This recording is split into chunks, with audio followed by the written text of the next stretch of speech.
Redz, cik skaisti. Viss izskatās, kad ir kārtībā. Jūs noteikti domājiet, kas tas ir pa 27. kājas mazgāšanas semināru. Iespējams, ka domājiet, varbūt tas kaut kas no Tibetas atvests ir, bet atvainojiet, šoreiz ne no Tibetas, bet no Jeruzālemes. Šī kāja mazgāšanas gudrība ir atnākusi, un atnesis viņu mums ir mūsu glābējs un pestītājs Jēzus Kristus, kurš bija nolaidies uz šo zemi, lai parādītu, kāds ir Dievs un kādas ir Dieva īpašības. Kaut gan citas reliģijas ir paņēmušas tikai Dieva īpašības un darbojās ar Dieva gudrību, bet pašu Dievu ir atstūmuši un domā, ka visi baigi forši, ka viņiem ir dievišķā gudrība. Dievišķā gudrība viņiem ir, protams, viņi to ir paņēmuši, bet pašu Dievu viņi ir atstājuši. Tas ir slikti, protams, bet tas ir cits atsevišķs jautājums. Un gribu izstāstīt tādu situāciju, ka Dieva vārdā ir rakstīts daudz visādi notikumi, un es par vienu to notikumu gribētu parunāt. Tas bija par to kāju mazgāšanas situāciju. Un Izrēlā tajā laikā, kad viņi staigāja apkārt, kā jūs saprotat, asfalta laikam nebija tad, nebija, kā es saprotu, nekāda bruģa viņiem arī nebija, viņi laikam staigāja pa to, pa smiltīm. Sakot, staigāja viņi pa smiltīm, un katrā gadījumā botas viņiem laikam arī nebija nekādas, un arī zābaki viņiem nebija nepieciešami, jo tur bija karsts viņiem. Visās filmās rāda, ka viņi staigājuši zandelēs. Un principā es tā domāju, ja pēc tam mēs atnākam uz mājām, nostaigājušies, ka tās zandeles, protams, ir visas ar smiltīm, un tās kājas ir netīras, protams. Un tad Jēzus praktizēja kāju mazgāšanu, ka viņš mazgāja kājas citiem, un arī citi mazgāja kājas mācekļi viens otram. Un principā tas būtu tā kā, es tā īpaši to nesapratu to domu, un arī daudzas, varbūt ne daudz, bet es zinu, ka ir arī draudzes, kas to kāju mazgāšanu arī praktizē tādā pašā mūsu klimatā, pieņemsim, tā kā pie mums, kur principā tas varētu būt arī mums nav nepieciešams. Es tā arī tīk nevarēju saprast par to kāju mazgāšanu, bet kā viņas tas jāmazgā, varbūt tās vai kā. Bet es gribu izstāstīt, kā Dievs man atklāja. Ļoti interesanta situācija bija noticis, braukājuši to mašīnu, man ļoti bieži sanāk diezgan daudz nobraukt kilometrus, kā 1000 kilometrus sanāk nobraukt. Un vienā piegājienā, citreiz 1300, tad 1000 tas ir minimums. Un situācija tāda, kad ir vasara, man ir tādas iešļūcamās čībiņas, tādas kā izraēliešiem apmēram, ko izraēlieši bija staigājuši, tādas iešļūcenas, viņās vienkārši iekāp iekšā mašīnā, viņas pamet apakšā zem sēdekļa un braukāja plikām kājām. Katrā gadījumā. Un pēc tam, ko es biju novērojis, ka tās kājas tomēr darbojoties pa to paklājiņu, tāds melns paklājiņš bija tāds uzlikts, ko veikalos var nopirkt, ko var izpurināt. Laikam tajā paklājiņā tomēr ar laiku ir sasūkušies kaut kādi netīrumi vai kas iekšā, un katrā gadījumā tām plikām kājām braukājot pēc kaut kādiem 500-600 kilometriem, tās kājas palikušas pēdas, ir palikušas melnas katrā gadījumā. Bet tas ir sīkums. Braukšanas beigās kājas ir nomazgāt un viss ir kārtībā, bet te notika situācija tāda, ka es biju nokļuvis dievkalpojumā, slavēju Dievu, viss notiek, un tagad kaut kāda tāda doma ienāca galvā vienkārši, kad, laikam bija vakarēdienas, ka negribu pirms vakarēdienu, domāju, jānomazgā tās kājas netīrās, ko es tur staigāju tām netīrām kājām te apkārt.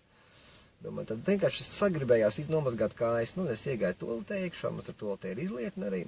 Un tas nozīmē, ka man kāja jāpaceļ ir augšā uz izlietni, un tad attiecīgi viņi ir jāmazgā tā kāja. Un mazgājot to kāju, es sapratu vienu lietu. Vienkārši man nāca tā kā zibens, kā atklāsme nāca pār manīm, ka cilvēkam pašam ir ļoti grūti sev pašam mazgāt kājas. Ļoti grūti. Un principā es esmu tāds cilvēks, diezgan tāds sportisks, pēc varbūt tās vēdera man nav, bet ja kādam vēl priekšā ir vēderiņš, tad tas vispār ir neiespējami. Tas ir tik šausmīgi, un tā kā mācekļi pārsvarā, cik es skatos Pēters un tā tautieši, viņi bija ar vēderiņu. Viņiem vispār bija šausmīgi grūti tās kājas nomazgāt, ļoti grūti. Un es vienkārši pēkšņi sapratu, ka tā vieglāk ir kājas nomazgāt man, kādam citam. Un lai kāds cits nomazgā kājas man, tas ir daudzreiz vienkāršāk. Man ir vienkāršāk pietupties un nomazgāt svešas kājas, nekā mazgāt pašam savas kājas, saprotiet. Un tāpat arī tam otram cilvēkam. Un es sapratu, ka tā ir tā kā līdzība, ko Dievs mums grib parādīt, lai mēs palīdzam viens otram, ne tikai kājas mazgāt. Mūsu klimatā tas nav nepieciešams, bet es domāju palīdzēt kaut kādās situācijās, kurās cilvēki ir nokļuvuši. Jo mēs katrs atrodamies kaut kādās situācijās, un es to īpaši redzēju Skotijā, kad es dzīvoju, tur cilvēki ir materializēti ļoti, diezgan labi viņiem viss ir kārtībā, viņiem nav tā kā te pie mums. Viņiem tur naudaņām nav problēmas, bet viņi visi ir ierauti kaut kādā savā tajā virpulī iekšās, un viņi ir ieslēgti sevi, jo viņi tikai darbojās ar savu problēmu risināšanu.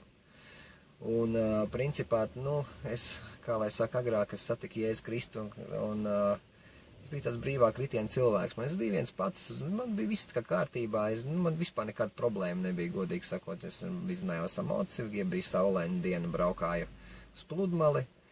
Ja bija ārā sniegs, braukāju slēpot vai snovot, principā es vienkārši priecājos, un arī kalpoju, protams, Dievam. Tādā veidā, tas bija viens.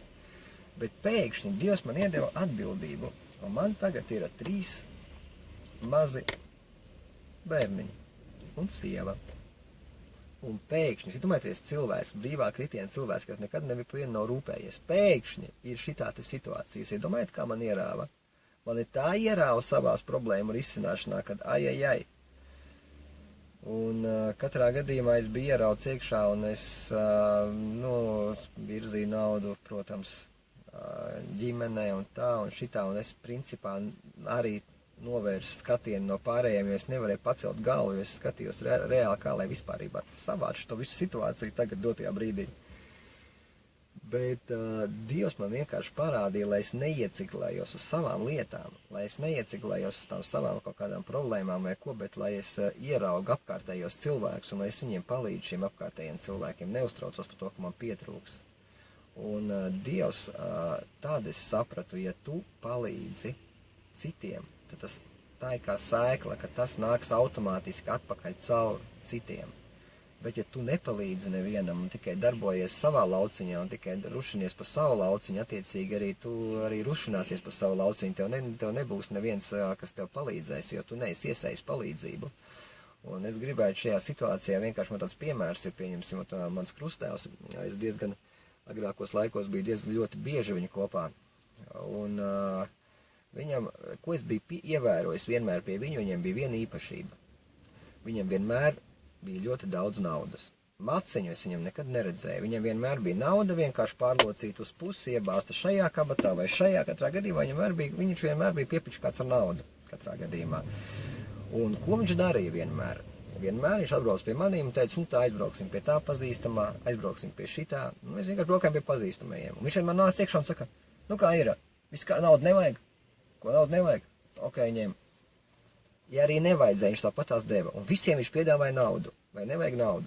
Un visu laiku deva naudu. Pa labi pa kreisi visiem deva naudu. Un viņam tā nauda visu laiku ir, kaut gan viņš nav kristietis. Viņš neseko Jēzum Kristum.